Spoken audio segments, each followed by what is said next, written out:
साल 1919 पहला विश्व युद्ध समाप्त हो चुका था।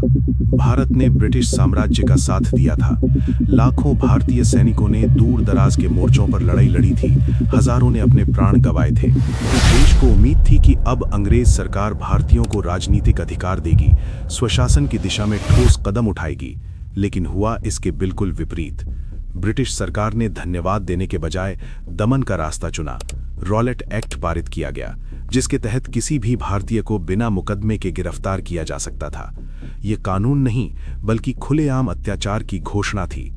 पूरे देश में रोष फैल गया। लोग सड़कों पर उतर आए, विरोध प्रदर्शन शुरू हुए। और फिर आया 13 अप्रैल 1919 का वो काला दिन, जब अमृतसर के जलियांवाला बाग में निहत्थी भीड़ पर गोलियां बरसाई गईं। सैकड़ों लोग मारे गए, हजारों घायल हुए। उस दिन सिर्फ लोग नहीं मरे थे, उस दिन भारतीयों का अंग्रेजी न्याय पर विश्वास भी मर गया था। इसी समय एक और मुद्दा भारतीय राजनीति को आंदोलित कर रहा था, खिलाफत आंदोलन। प्रथम विश्व युद्ध के बाद तुर्की के खलीफा की स्थिति कमजोर कर दी गई थी और भारतीय मुसलमानों में गहरा असंतोष था। ब्रिटिश सरकार ने उनके धार्मिक भावनाओं की भी उपेक्षा की। देश के अलग अलग हिस्सों में असंतोष की चिंगारी सुलग रही थी, लेकिन इन बिखरी हुई चिंगारियों को एक ज्वाला में बदलने वाला नेतृत्व अब तैयार था। ये नेतृत्व था महात्मा गांधी का।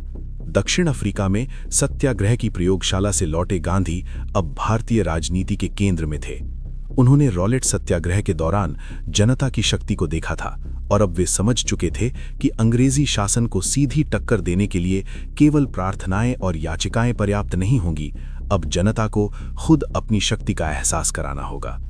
गांधी ने एक नया रास्ता सुझाया, असहयोग। उनका तर्क सरल लेकिन क्रांतिकारी था। अंग्रेज भारत पर इसलिए शासन कर पा रहे हैं क्योंकि भारतीय उन्हें सहयोग दे रहे हैं। हम उनकी अदालतों में जाते हैं, उनके स्कूलों में पढ़ते हैं, उनके पदक स्वीकार करते हैं, उनके कपड़े पहनते हैं, उनकी नौकरियां करते हैं। यदि हम ये सहयोग वापस ले लें तो ये शासन अपने आप कमजोर पड़ जाएगा। ये हिंसा का रास्ता नहीं था, ये आत्मबल का मार्ग था। 1920 में कांग्रेस के विशेष अधिवेशन में इस प्रस्ताव पर चर्चा हुई।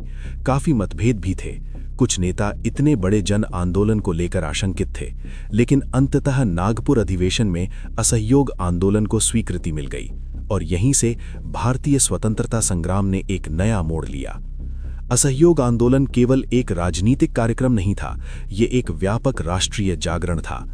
गांधी ने जनता से अपील की कि वे सरकारी स्कूलों और कॉलेजों का बहिष्कार करें, वकील अंग्रेजी अदालतों में पेशी ना लें, लोग अपनी सरकारी उपाधियां और सम्मान लौटा दें, विदेशी वस्त्रों का त्याग करें और स्वदेशी अपनाएं।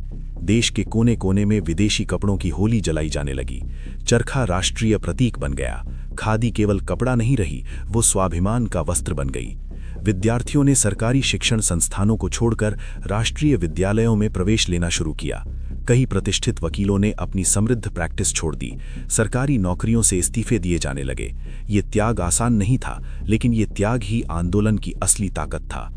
खिलाफत आंदोलन और असहयोग आंदोलन का मिलन उस समय की सबसे बड़ी राजनीतिक घटना थी। हिंदू और मुसलमान एक मंच पर खड़े थे।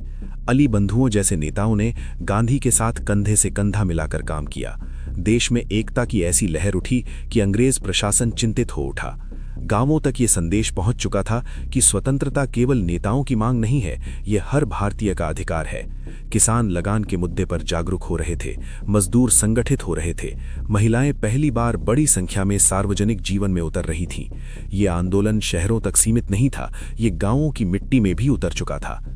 1921 तक आते आते असहयोग आंदोलन अपने चरम पर पहुंच गया। देश में जगह जगह सभाएं हो रही थीं, जुलूस निकल रहे थे, ब्रिटिश प्रतीकों का बहिष्कार किया जा रहा था। अंग्रेजी सरकार ने दमन का रास्ता अपनाया। गिरफ्तारियां शुरू हुईं, नेताओं को जेल में डाला गया, लेकिन हर गिरफ्तारी के बाद आंदोलन और तेज हो जाता। ऐसा लगने लगा था कि अंग्रेजी शासन की जड़ें हिल रही हैं। पहली बार ब्रिटिश प्रशासन को यह एहसास हुआ कि ये केवल कुछ नेताओं का आंदोलन नहीं है, ये जनता की व्यापक चेतना का विस्फोट है। लेकिन हर जन आंदोलन की एक परीक्षा होती है और असहयोग आंदोलन की परीक्षा आई फरवरी 1922 में उत्तर प्रदेश के गोरखपुर जिले के चौरी चौरा में। वहां पुलिस और प्रदर्शनकारियों के बीच टकराव हुआ। स्थिति बिगड़ गई। उग्र भीड़ ने पुलिस थाने को आग लगा दी, जिसमें कई पुलिसकर्मियों की मृत्यु हो गई। ये घटना गांधी के लिए गहरी पीड़ा का कारण बनी। वे जानते थे कि यदि आंदोलन हिंसक दिशा में चला गया तो उसकी नैतिक शक्ति समाप्त हो जाएगी। उनके लिए साधन और साध्य दोनों पवित्र होने चाहिए थे। उन्होंने तुरंत असहयोग आंदोलन को वापस लेने का निर्णय लिया। ये निर्णय अचानक था और कई नेताओं को स्वीकार्य नहीं था। कई लोगों को लगा कि जब आंदोलन अपने शिखर पर था तब उसे रोक देना रणनीतिक भूल थी, लेकिन गांधी का मानना था कि जनता अभी अहिंसक अनुशासन के लिए तैयार नहीं है। वे स्वतंत्रता चाहते थे, लेकिन किसी भी कीमत पर नहीं। उन्होंने स्पष्ट कहा कि हिंसा के सहारे प्राप्त स्वतंत्रता स्थायी नहीं होगी। आंदोलन स्थगित हो गया, लेकिन उसकी गूंज पूरे देश में बनी रही। अंग्रेज सरकार ने इस अवसर का लाभ उठाया और मार्च 1922 में गांधी को गिरफ्तार कर लिया। उन पर राजद्रोह का आरोप लगाया गया और 6 वर्ष की सजा सुनाई गई। अदालत में गांधी ने स्वयं कहा कि यदि देशभक्ति अपराध है तो वे ये अपराध बार बार करेंगे।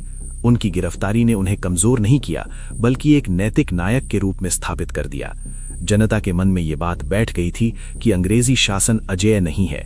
यदि संगठित होकर खड़े हुआ जाए तो उसे चुनौती दी जा सकती है। असहयोग आंदोलन भले ही अपने तत्काल लक्ष्य स्वराज की प्राप्ति को हासिल न कर सका, लेकिन उसने भारतीय स्वतंत्रता संग्राम की प्रकृति बदल दी। ये आंदोलन वो बिंदु था जहां कांग्रेस एक सीमित अभिजात संगठन से निकलकर जन संगठन बनी।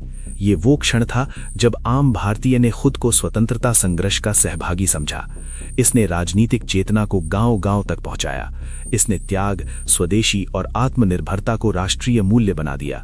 इसने ये सिद्ध किया कि सत्ता की ताकत जनता के सहयोग से बनती है, और जब जनता सहयोग वापस ले लेती है तो साम्राज्य की नींव हिल जाती है। असहयोग आंदोलन ने भारतीय मानस में ये विश्वास स्थापित कर दिया कि स्वतंत्रता संभव है और वो दूर नहीं है। आज जब हम उस दौर को देखते हैं तो समझ में आता है कि ये केवल इतिहास की एक घटना नहीं थी, ये आत्मसम्मान की पुनर्स्थापना थी। ये वो क्षण था जब एक पराधीन राष्ट्र ने पहली बार सामूहिक रूप से कहा कि वो अन्याय के साथ सहयोग नहीं करेगा। असहयोग आंदोलन भारतीय स्वतंत्रता संग्राम का वो अध्याय है जिसने गुलामी की जंजीरों को सचमुच झकझोर दिया, और इसी झंकार ने आने वाले वर्षों में स्वतंत्रता की पूर्ण ध्वनि को जन्म दिया। अगर ये असहयोग आंदोलन का रिवीजन आपको क्लियर और काम का लगा हो तो अभी वीडियो को सेव कर लीजिए और अपने स्टडी ग्रुप में शेयर कर दीजिए, ताकि सबका रिवीजन एक साथ हो सके। अगला कौन सा आंदोलन रिवाइज करना है कमेंट में जरूर बताइए।